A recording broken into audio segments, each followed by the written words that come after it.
فيديو جاهز و جاهز ماشي كده. يمكن أنا الاسبوع الاخير كنت قاعد هنا في البيت ده وملكت منه من هنا يوم الجمعه اللي فاتت اللي هي بكره دول. الجمعه اللي فاتت ملكت من البيت ده، ويوم جيت من الخرطوم في الجمعه اللي قبلها والله اكثر.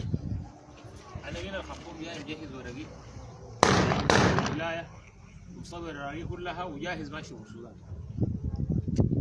رتبت حالي امشي اقفل الملف ده. الملف زي ما عبر عنه كنا الاستاذ علي ادم واشكره حقيقه وحقيقه ونحن معاه. هو جانا حقيقه ومحامينا هو واخونا حشوبه في الجعلي برضه نشكره حبيبنا الكل.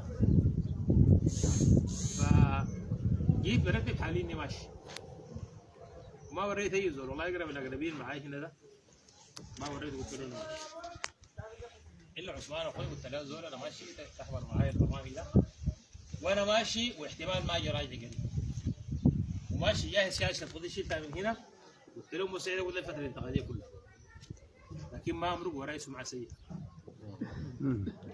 الكلام طبعا انا سمعته وانتم سمعتوه في الجرايد من شهر 8 اللي فات.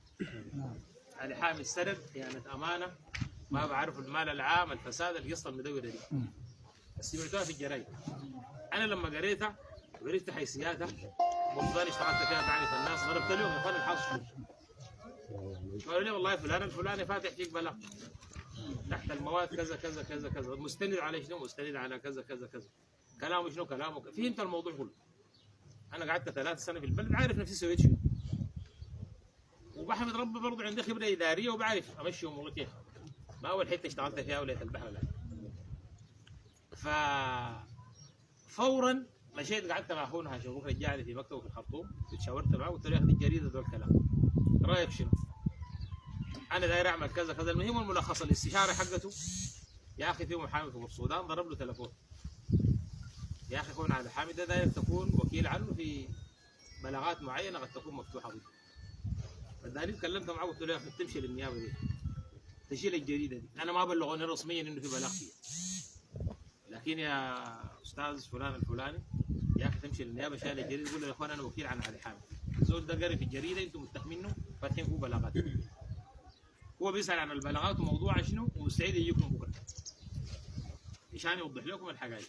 فالراجل المحامي مشكور الكلام شهر 9 يا اخوان شهر 9 الفات مشكور مشى للنيابه وحكى لهم يا اخوان الزول ده انا موكلني وقال لكم انا جاهز عندكم شنو؟ قالوا يا اخي الزول ده ما عندنا معه اي موضوع ولا يجينا ولا حاجه. يا اخوان الكلام ده في الجريده قالوا احنا ما تكلمنا في الجريده.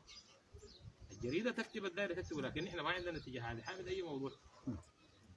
ولو عندنا موضوع عنده بنناديه. المهم دارت الايام ومشت وهكذا وهكذا لغايه ما جاني اتصال قبل 15 يوم تقريبا انه يا اخي تعال بالسودان في موضوع كذا كذا حقه تصل فيه لنهايات من احد الاخوان يعني والاصدقاء يعني. والحكايه دي شبه مؤكده والله الكلام كده كده. انا طبعا لي مده داير اكشف الملف لانه واثق من نفسي عامل شنو واثق في نصر ربنا سبحانه وتعالى.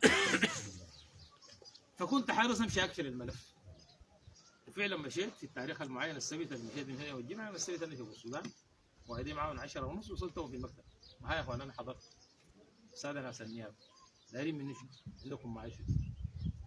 لا يا اخي جيبها لا كده كده المهم تحرك جيب طيب جيبوا الورق جبنا الورق جاوبت على الكلام كل حاجه بالنسبه لي معلومه ومستندي فيها الدستوري. هذا الدستوري يا اخوان انا عارف بلاغكم ده وبلاغكم ده خطا بموجب الدستور. انا وعالم عن رئيس الجمهوريه بصلاحياتي اعين ارفد اعين وزير اعين معتمد ارفد موظف اجيب موظف ده اختصاصي. عندكم ثاني حاجه انا مالي والله يا اخي بلاغ ثاني طيب جيبوا البلاغ الثاني يا اخي عشان تنتظر في السجن جدا نمشي السجن جدا الشرطه ومشينا السجن بيت في السجن جينا بكره جابوا البلاغ سين جيم سين جيم جاوبنا عليه. ثاني عندكم حاجه في موضوع ثاني بكره مشينا بقينا فيه. الاستاذ وصلني ومعاه اخونا مكي والاخوان كلهم الجو في بعض البلاغات فيها اشارات لسوء تقدير في صرف قروش. قالوا لي عشان الزول ده يطلع نشوف الضمان المالي وكذا. فالاستاذ مشكور قلت له اسمع انا جيت عشان اقعد في البلد دي وما ادفع لي قرش واحد امشي لغايه المحكمه وما ادفع لي قرش واحد انا متاكد اني ما صرفت. فما تفتشوا لقرش واحد مع انه انا عارف الاخوان والاصدقاء لو سمعوا بالحكايه دي اقل واحد فيهم يجي يدفع ضمانه، لكن ما قال لي ضمان بتاع قروش، انا ما عملت حاجه غلط، اقعد في السجن انتظر المحكمه ولا ادفع ضمان قريش واحد. المهم الاستاذ طبعا هو زول متخصص في بلاغات زي دي، فسارت القضايا واستمعنا لكل البلاغات. هيا قلنا عندكم بلاغ ثاني؟ ما في بلاغ لغايه ما انتهى الامر. يعني مشكورين اطلقونا بالضمان الشخصي. الضمان الشخصي معناه خلاص انت يا اخي والله ما في حاجه رحتينا لك بعدين بنجيك نناديك او نقول لك اي حاجه. زي ما قال الاستاذ نحن حريصين نمشي لقدام فيها لغايه ما نصل فيها لنهايه. انا حقيقه واثق من في القضاء السوداني، واثق في النيابه وما شاك فيها كله، وشاكر ناس سجن السودان والله يستقبلوني باحترام، ناس بعرفهم من الوقت ذاك باحترام شديد جدا وعملوا لنا معامله محترمه. كذلك ناس النيابه عملوا لنا تعامل محترم جدا وراقي، ودي يا اخوان ناس شيم السودانيين.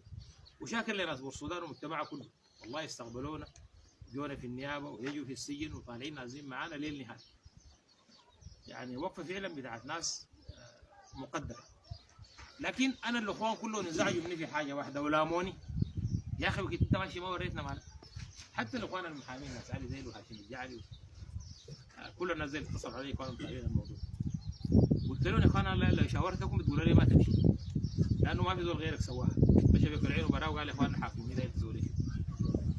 قلت لهم لكن انا لازم اسويها، انا ما برضى. انا علي حاج احمد ده ماشي في الشارع والناس يعملوا يقولوا ده متهم والله شارد والله مطلوب لعداله. الله اكبر. ما برضى لاهاليك انتوا ديل ناس مسلمين والله غيركم والله اصحابي تعرفون زول ينبذون يقول لهم ولدكم علي حاج احمد سارق ولا الحكومه مطلوب القضاء عشان انتوا تردوا تقولوا علي حاج احمد مشى بك العيال ولا النيابه وقال لهم اتحققوا معي واي حاجه دايرنا مستعد امشي معاكم لاخر. ارفع راسكم انتوا وارفع راس نفسي واخواني واهلي ومعاكم كلهم. ما في زول يقدر يتكلم يسيء لكم انتوا بيسوي. فكان لازم امشي اصل في الحد الحكايه وعارف اجراءات قانونيه في الناس. النيابه عندها قانون تعمل، قضاء عنده قانون يعملوا نمشي للنهايه. وده عهدنا والله مع ربنا سبحانه وتعالى وعهدنا مع انفسنا. بنشتغل نجتهد انه ما نخطئ، نجتهد نلتزم بالدستور، نجتهد نلتزم بالقانون. وقلت لهم والله شرف الدستور اللي جبته لكم ده تحكموا به موقع انا اقول شوفوا الدستور ده الماضي الله اكبر. يعني انا قانون دستور شاركت في صياغته، دستور الولايه انا شاركت في صياغته ولغايه ما اجيز اجازه مجلس التشريعي وانا مضيت اجي اخالفه ما ممكن طبعا الحكايه. انا بعرف تصرفاتي مستند على القانون على الدستور دي مرجعيتي. فعشان كده انا والله مقدر ده ابتلاء من ربنا سبحانه وتعالى وتجاوزناه.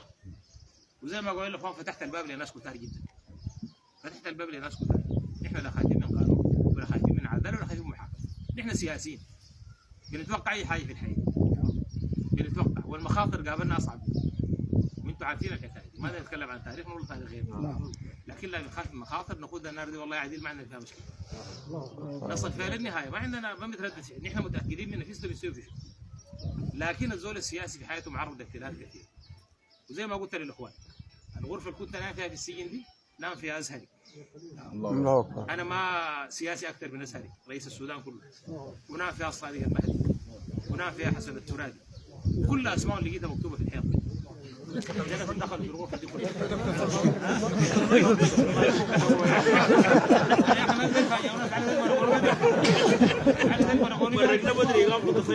انا جيت عشان اقول الدكتور مع ذلك لما جو يجهز اخواننا اسمعوا كذا يعملون نعمل صيانه البتاع دي. والله اصحابي في السودان هو نصير السجن ده كله عشان انت قاعد فيه نصيره كله.